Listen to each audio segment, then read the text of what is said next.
Hello, I'm Dr. Vara and welcome to my channel. This video is a brief introduction to functional medicine. So what is functional medicine and how does it differ from traditional medicine? In traditional medicine, we take your symptoms and come up with a diagnosis. We give you a medication and may prescribe some lifestyle changes or other conservative management along with the medication. In functional medicine, we go beyond the diagnosis. We look to see what imbalances could be going on in your body that could have created the diagnosis. We look at 7 clinical systems: your GI system, your immune system, your mitochondrial health, your toxin exposure and clearance, your cardiometabolic system, hormones, and structural integrity. If there's any imbalance in one or multiple systems, then that can lead to chronic disease. And if there is many diseases, you could have imbalance in one system or many systems. I'm now going to go through the systems that we look at in functional medicine. First up is the GI system. One aspect is digestion.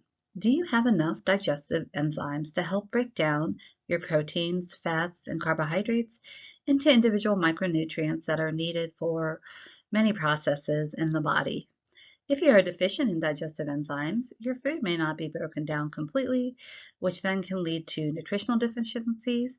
It can also lead to irritable bowel syndrome symptoms and something called small intestinal bacterial overgrowth, which can cause abdominal bloating, constipation, diarrhea, and other abdominal symptoms.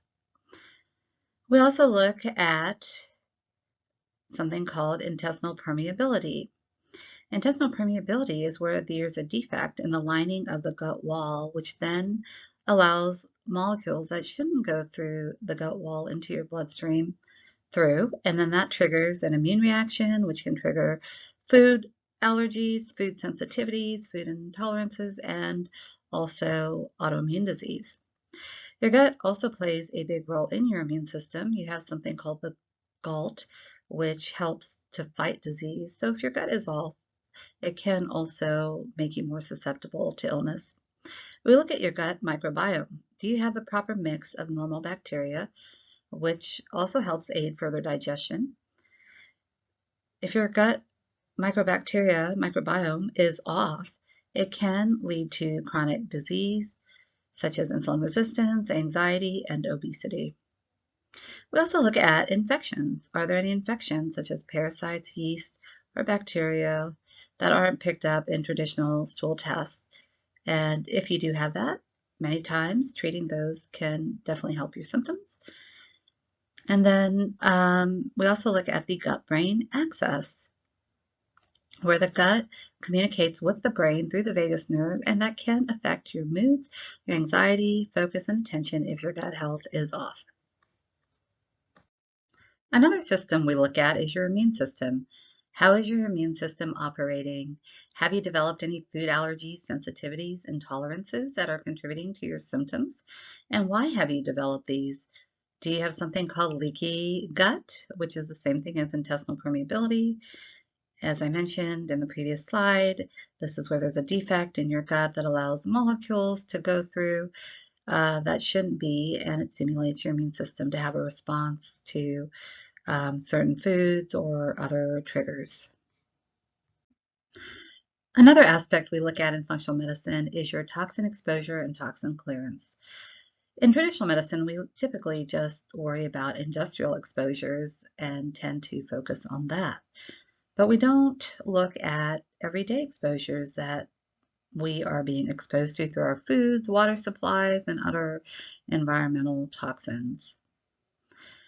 In functional medicine, it recognizes that some people do not clear these toxins effectively, and these toxins can disrupt hormones, leading to hormonal issues, insulin resistance, and even obesity. Mitochondrial health is also something we don't typically look at in traditional medicine.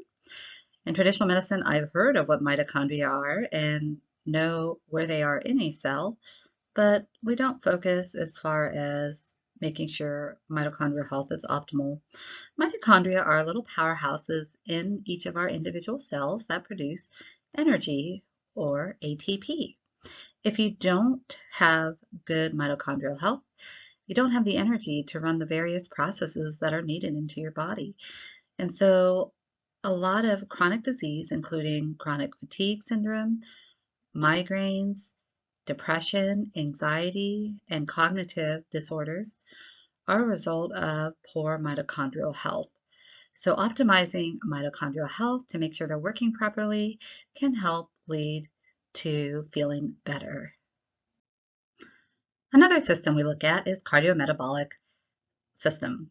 In traditional medicine, we tend to focus on cardiovascular health and metabolic health separately. Functional medicine looks at the relationship between metabolic and cardiovascular health. Insulin resistance is a very big concept in functional medicine and can develop even prior to prediabetes and diabetes. In traditional medicine, we tend to just look at diabetes and treating that. In the last 10, 15 years, we started to look at prediabetes, but we don't even look at the stage before that, which is high insulin levels, and that can start to lead to chronic disease. We look at how this insulin resistance can lead to different complications in different people. In one person, insulin resistance may lead to diabetes. In another person, it might lead to high blood pressure. Another person, fatty liver. And in another person, PCOS. Functional medicine also looks deeper into the cholesterol aspect. And although cholesterol is important, it is not the end-all, be-all in terms of risk factors for heart disease. We look at other aspects of the cholesterol, such as the size of your bad cholesterol particles. We look at inflammation and other cardiovascular risk factors and try to minimize those. We also look at different genetic variations that may affect your cardiometabolic health. Hormone balance also plays a role in chronic disease and well-being. From a functional medicine aspect, there's a hierarchy of how we look at hormones. We start with the adrenals and stress first. Your stress hormones, which is cortisol, can affect your thyroid if it's out of balance, and it can affect your male and female hormones. We also look at insulin levels, which can trigger inflammation, and that can set off chronic disease. We also look at various hunger hormones that could play a role in obesity.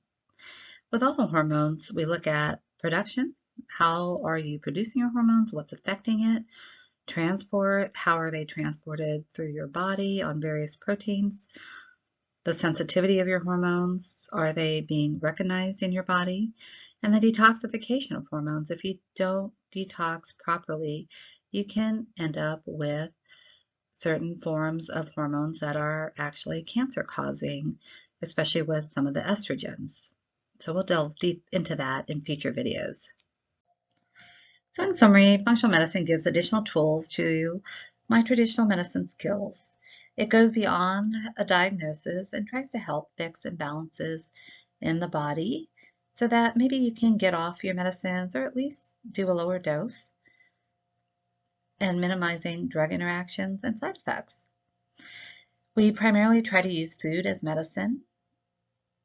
Try to help balance lifestyles, so make sure you're getting plenty of sleep, managing your stress, staying active, and having good social support, because those are all important in health. We also look at the mental, psychological, and spiritual aspects as well. Functional medicine is a great option for patients who feel like they're just taking a bunch of medicine but not feeling better, and they really want to get to the underlying cause and are committed to making changes in their diet, activity, and possibly trying different approaches. So I hope I piqued your interest for functional medicine, and let me know in the comments below if there's any particular aspects you want to hear about, but I do plan to delve deeper into all of these systems and provide information that can help you and information that you can take to your doctor and hopefully feel better. If you like this video, please don't forget to share it and also subscribe. Thank you very much for listening, and I will see you soon. Bye-bye.